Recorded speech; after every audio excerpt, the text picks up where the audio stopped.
What's your leadership journey been like, Gareth? Have you worked it out along the way, or and what at this moment in time do you go?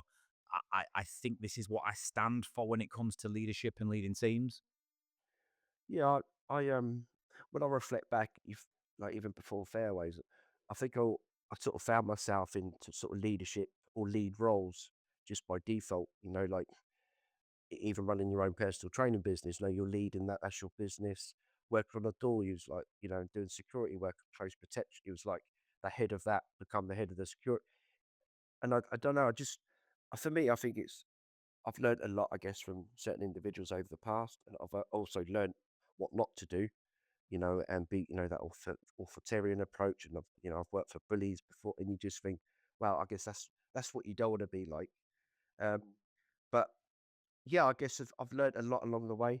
Um, I think what's been really good for me is that I've started from the bottom, and I've worked my way up. And it's a bit like, the legacy, sweeping the sheds and stuff. I still do that now. Even when I was a director of education in Fairways, I would still be on the front line. And I think because I know I've got the knowledge and skill set, and I've come from the front line, I hope to think I've got more respect when decision making and more knowledge around what staff go through and what young people go through. So I think for me, practice first, and then after that, I've done sort of my social work, social qualifications, degrees. I've done a master's as well in education management and leadership. And that was, you could really link then the evidence-based practice to the research. So yeah, I've been very fortunate. I think Fairways have been very supportive in terms of my journey.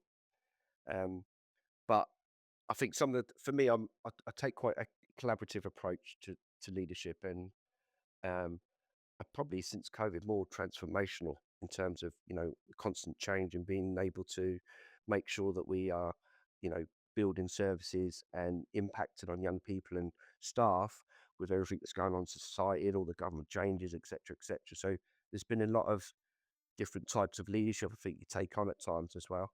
Um, and I've got a really good team around me that, I've recruited, special, over time, people that live up my values and our values. And I guess I've never been shy of, if they're not the right fit, then, you need to move on.